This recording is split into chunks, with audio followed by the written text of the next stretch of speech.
Sekarang kita membahas materi mengenai keseimbangan benda tegar. Ya, benda tegar itu adalah benda padat dan kaku. Gelas dan air apakah termasuk benda tegar? Gelas ini termasuk benda tegar, tapi air bukan benda tegar. Apakah dasi termasuk benda tegar? Dasi bukan benda tegar karena berubah bentuk. Aduh, hei. Nah, kalau penggaris ini benda tegar. Bukan. Iya. Nih. Penggaris patah berarti bukan benda tegar kan? Aduh. Benda tegar itu tidak berubah bentuk walaupun diberi gaya luar. Misalkan titik A dan titik B, jaraknya adalah X. Jika dipindahkan, diputar, jarak antara kedua titik tetap X. Jika diberi gaya luar, ini, dan ini, jarak kedua titik tetap X. Walau bagaimanapun, setiap benda dalam kehidupan kita bisa berubah bentuk jika dikenai gaya yang besar. Benda tegar itu cuma bentuk ideal yang menggambarkan suatu benda. Jadi, penggaris ini bisa loh dianggap benda tegar jika gaya-gaya yang bekerja padanya tidak melebihi batas elastisitas penggaris ini. Hah? Oh. Wah, penggarisku! Maaf. Penggarisku!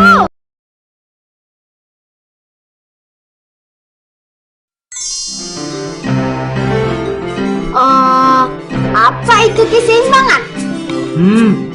Itu saja tidak tahu. Benda dalam keadaan seimbang jika benda tersebut diam. Oh, betul. Di sini dikatakan dalam fisika, benda dalam keadaan seimbang jika percepatan linearnya sama dengan 0 dan percepatan sudutnya sama dengan 0. Berarti benda yang bergerak juga bisa dikatakan seimbang. Bagaimana bisa? Ya bisalah. Benda bergerak lurus beraturan, kecepatannya tetap. Percepatan 0. Jadi berada dalam keadaan seimbang dong. Oh ya?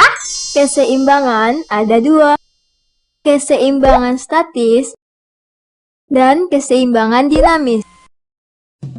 Keseimbangan statis ialah keseimbangan benda dalam keadaan diam.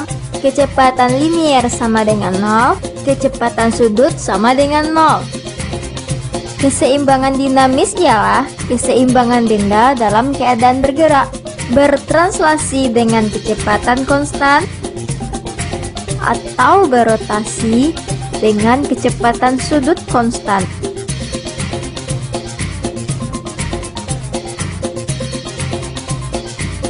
Jadi, benda dalam keadaan seimbang tidak harus berada dalam keadaan diam, tetapi dapat pula dengan syarat percepatan liniernya 0, bergerak lurus beraturan dengan kecepatan linear konstan, atau percepatan sudutnya 0.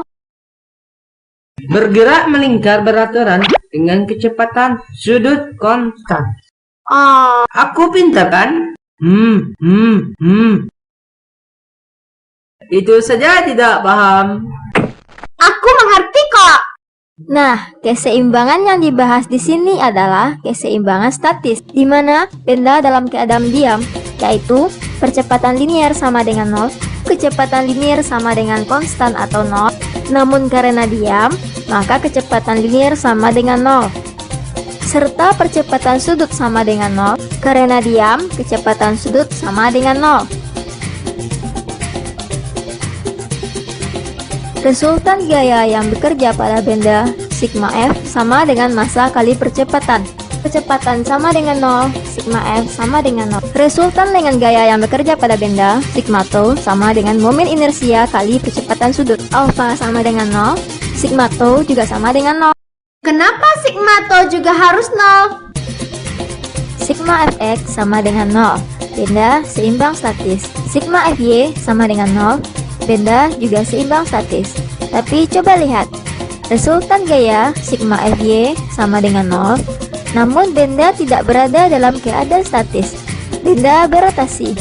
Ini disebut dengan kopel. Jadi syarat sigma f saja tidak cukup untuk membuat benda dalam keadaan seimbang statis. Diperlukan syarat ketiga, yaitu lengan gaya atau torsi sigma tau sama dengan 0.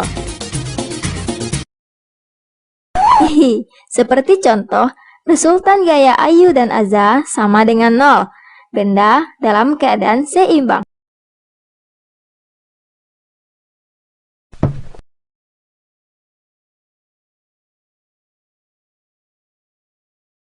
Contoh lengan gaya. Resultan torsi sama dengan 0, benda dalam keadaan seimbang.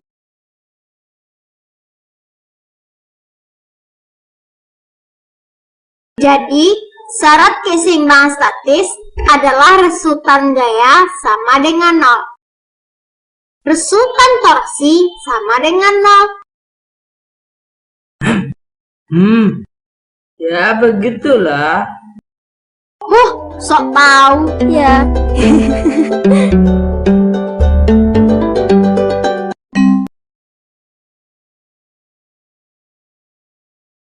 Letak pusat massa suatu benda menentukan keseimbangan atau kestabilan benda tersebut. Jika dari titik pusat massa benda ditarik garis lurus ke bawah dan garis tersebut jatuh pada bagian alas benda, dikatakan benda berada dalam keadaan seimbang stabil. Menara Pisa yang miring masih dapat berdiri selama berabad-abad. Mengapa menara tersebut tidak jatuh? Dapat dilihat bahwa garis yang ditarik dari pusat massa menara masih jatuh pada alasnya, sehingga menara berada dalam keadaan stabil atau seimbang.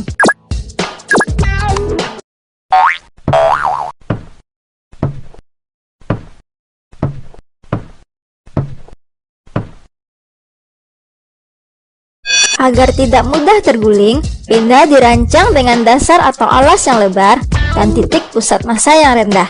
Semakin lebar alas suatu benda, gaya yang dibutuhkan untuk menggulingkannya akan semakin besar, karena jarak yang dibutuhkan untuk menaikkan titik pusat massa ditandai dengan tanda panah juga besar. Sepeda motor lebih mudah jatuh dibandingkan dengan mobil. Desain mobil balap akan lebih stabil dibandingkan dengan bus. Di sini dikatakan terdapat 3 jenis keseimbangan. Keseimbangan stabil, keseimbangan labil, dan keseimbangan netral.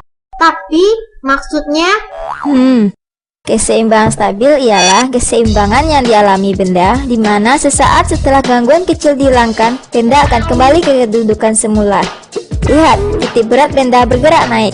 Keseimbangan labil adalah keseimbangan yang dialami benda di mana sesaat setelah gangguan kecil dihilangkan, benda tidak akan kembali ke kedudukan semula. Titik berat benda bergerak turun. Keseimbangan netral atau indiferen adalah keseimbangan di mana gangguan kecil yang diberikan tidak akan mempengaruhi keseimbangan benda. Titik berat benda tidak naik dan tidak turun. Oh, ada contoh lain nggak? Aku punya contoh lain. Apa? Nih.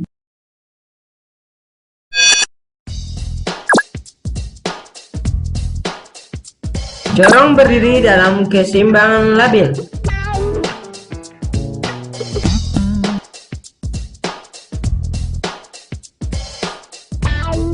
Tertelungkup dalam keseimbangan stabil. Dan jika rebah dalam keseimbangan netral. Dan banyak lagi contoh yang lain. Nah, kalau Gembo ini berada dalam keseimbangan apa?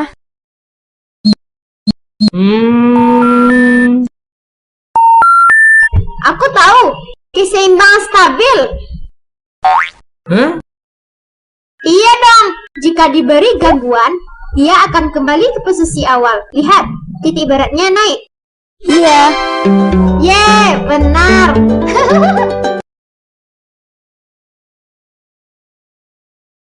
Setiap partikel dalam suatu benda tegar memiliki berat. Kita asumsikan buku ini homogen. Dengan anggapan buku merupakan benda homogen, benda terdiri dari partikel-partikel yang homogen. Setiap partikel mengalami gaya gravitasi berarah ke bawah. Berat keseluruhan benda adalah resultan dari semua gaya gravitasi semua partikel tersebut. Resultan ini bekerja melalui suatu titik tunggal yang disebut titik berat. Kita juga dapat menyatakan titik berat sebagai suatu titik di mana resultan gaya-gaya gravitasi terkonsentrasi pada titik ini.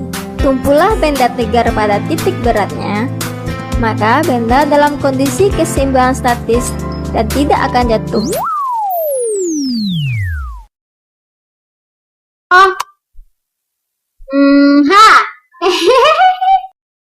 Menyusun benda agar seimbang itu gampang.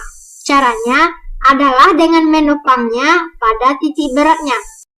Titik berat untuk benda simetris dan homogen pasti di tengahnya. Ups!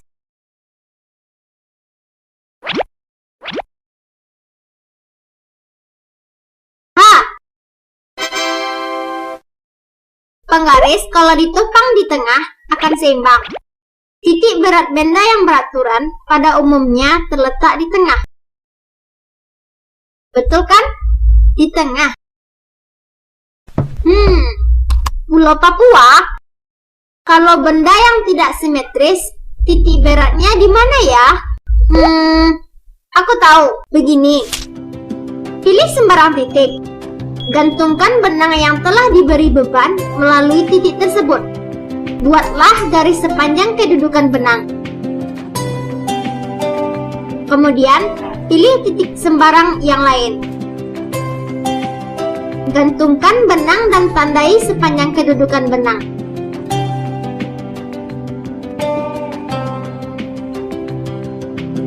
Garis-garis tersebut akan berpotongan pada suatu titik. Titik tersebut adalah titik beratnya. Coba uji dengan membuat garis lain. Garis tersebut juga akan membentuk titik potong yang sama. Nah, disinilah letak titik beratnya. Jika ditumpu pada titik tersebut, ops! Nah, seimbang kan? Wah, aku pintar ya. Lalu, letak titik berat Pulau Papua tepatnya di kota mana? Coba saja praktekkan sendiri.